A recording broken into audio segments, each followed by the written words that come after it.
Hey guys, what's up? I'm Erica. Welcome to my channel if you guys are new here. For today's video, I'm going to be talking about everything wrong with San Francisco. I lived there from March of 2020 until June of 2022, so I moved from the city about a year ago and lived there for 2 years and 3 months. The entire time that I was living there, I was living in the Pacific Heights, more like lower Pacific Heights, which Pacific Heights is one of the most expensive neighborhoods. We were on the border of Japantown too. This past weekend, I was with some people who were from out of California, from out of state. Their entire view of just California in general was the San Francisco stuff that is shown on the news, which is like almost always the Tenderloin. And even people will comment on my videos, or even people that I work with don't go to the city anymore because of all the stuff that they see on the news. One, I would say San Francisco definitely is being portrayed in such like a singular way that it's not the entire city at all. But I do feel like after living there, there are certain things that became much more apparent and clear.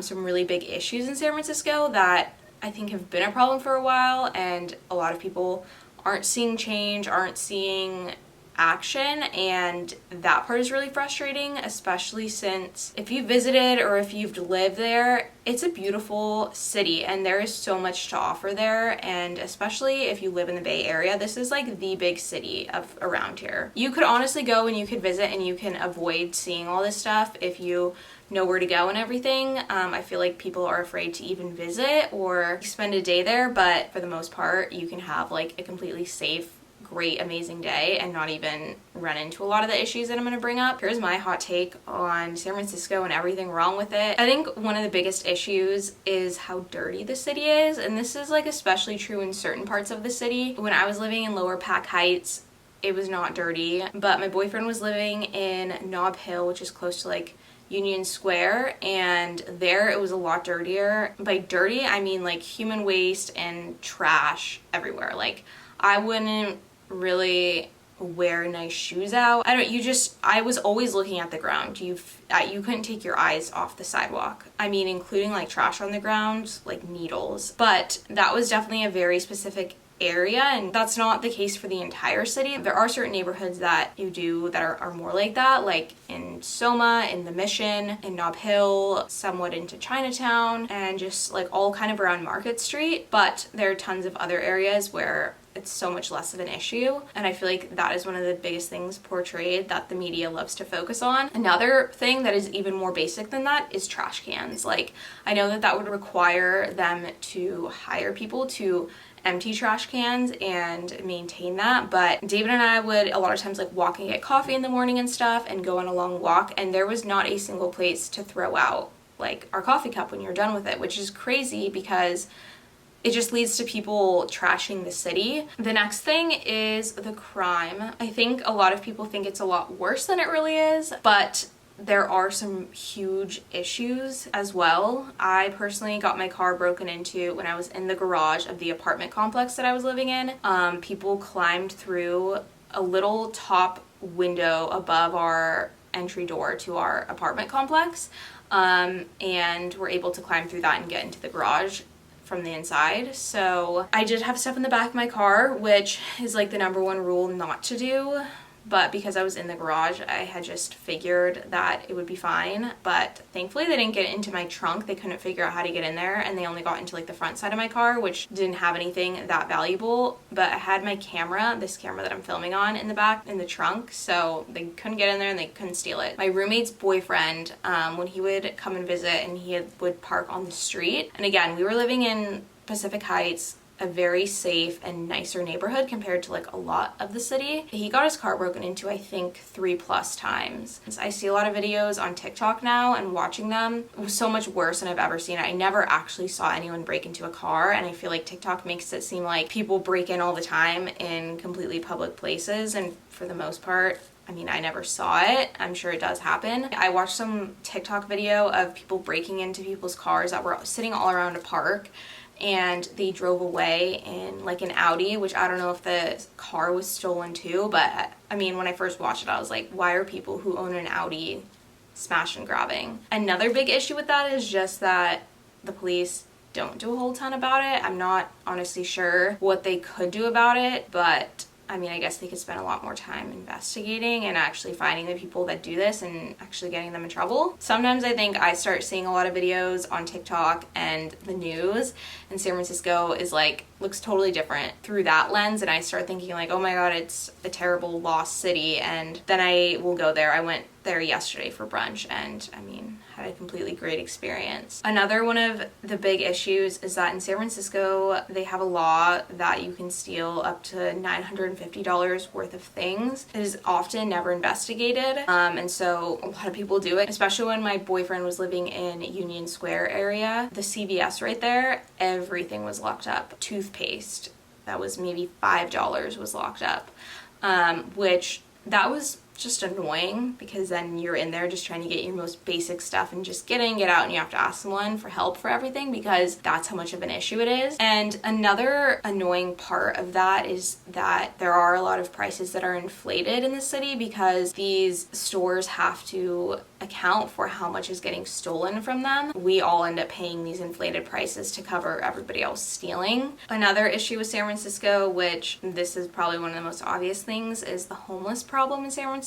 I grew up in San Jose, which is, I think, the 10th biggest city in the United States, so it's not small. There are homeless people there. I've traveled a fair amount and been to a lot of big cities. I feel like San Francisco's homeless problem might be some of the worst that I've ever seen, just in the sense that I think it's very unique. Most of the people that you see out on the street, it's very clear that they're struggling with addiction. I grew up thinking that there were a lot of homeless people who were between jobs and down on their luck, and I do think that that can lead to a lot of people into homelessness, but I think a lot of people in the city end up starting to use drugs because it is so prevalent in San Francisco, to the point where you're driving down the street, walking down the street, and you're watching people shoot up, smoke things, and sell drugs. It's not hidden at all. It's really sad, honestly, because I think most of those people cannot get off the street unless they get serious help. I mean, I know there's been surveys and stats of a lot of people in San Francisco who are living on the streets, would rather be living in their tent closer to a dealer than in a homeless shelter. Addiction is such a huge issue, and I know there's a lot of controversy on how to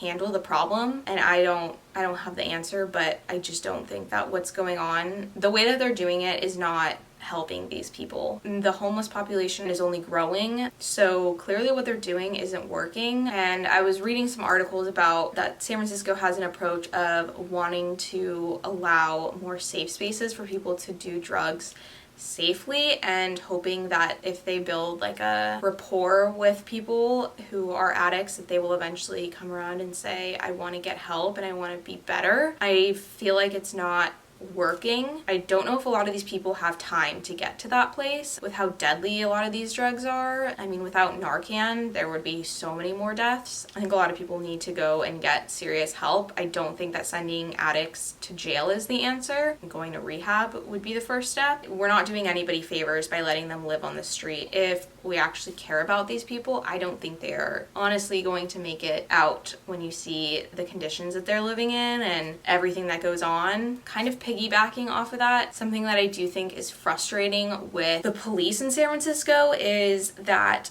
I don't know if there is maybe an aspect of ticketing and arresting homeless people that they don't do because they don't have money to pay tickets and fines, but they obviously ticket people who have money because you're able to pay your tickets. And so that is something that I find really frustrating, that there's a lot of things, that really bad things that the law enforcement just overlooks in San Francisco. And it seemed really because it's a money grab. Like they want to, whether it's parking tickets, speeding tickets, whatever, they have to make money somehow. Another issue with San Francisco that I kind of started to get a taste of, because when I first moved out of San Francisco, my full intention was to move back there. My sister and I bought a house, but we were wanting to buy in San Francisco, and we looked for months, almost a year of looking. Our realtor said we needed to talk to a lawyer if we wanted to buy any property that we had any intention of renting out, whether it was a multifamily house or had a granny unit or something. And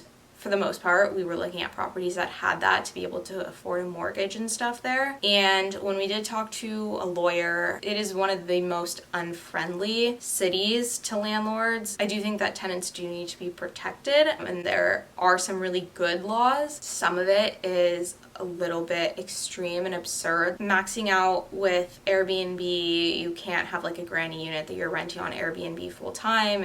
You, I think, have 12 days out of the calendar year that you could rent on Airbnb unless it's a room in your own home. I don't know if this pertains to everywhere, but if you were renting out, let's say, a granny unit that was not permitted, which a lot of people have added on to their San Francisco homes, or like done a conversion in their basement area and they're completely livable spaces but did it without a permit, a tenant can sue you later down the road and get back everything that they paid you in rent because you were renting them in unpermitted space, which I get it, it makes sense, but that just was not worth it to possibly take that gamble. At least I'm not a risk taker, and so there were just a lot of risks of getting possibly the wrong people in there that refuse to leave, because you can't really evict people. I mean, there are ways to evict, but a lot of them leave marks on your property where you couldn't rent again for the next 5 to 10 years. And another part of that issue is that it doesn't just affect you, it affects the next person buying that house. So it could really affect your resale value. So again, those were just huge red flags and issues as to why being a landlord in San Francisco would be extremely difficult, and it would take a very unique situation and knowing who your tenants are to, I feel like, feel fully comfortable. I think another really big issue has been because of COVID, Silicon Valley and San Francisco being one of the tech centers of the world, so many people started working from home and so many offices in San Francisco have shut down. The financial district in San Francisco was very close to Market Street, not far from Union Square, like their downtown really, which already did have a good amount of homeless people, but I think now because less and less people go down there for work, it's being more and more overrun by homeless people. And along with that, Union Square, which is a great place to go shopping, there's a huge mall, a Macy's. The Macy's always has their Christmas tree, and growing up in San Jose, it was so fun to go shopping up in the city, but unfortunately the mall Westfield is closing there. I keep seeing more and more stores that are leaving. I personally think that COVID, just less and less people going in person for things, really affected. Obviously all retail has been really affected since COVID, and also I do think that being such a techie place, so many people here are on their phones and computers all the time and very busy and would rather order things online than ever step foot in a store. So I do think that that's also a part of it. There have been people stealing from a lot of the designer stores. That has started to become more and more of a problem. That, I feel like, is really sad because Union Square is such an iconic place, and I'm afraid that with more and more stores moving out of there, it is adjacent to the Tenderloin, and I hope that it doesn't just become trash. Those are some of the biggest issues I see with San Francisco, but along with all of that, I still love going to the city, and if you want to visit, I think it's a great city to go see, and I think you can safely plan a visit there. There's still great places in the city, and it's like some of the best architecture, some of my favorite homes, the most beautiful views. There's so much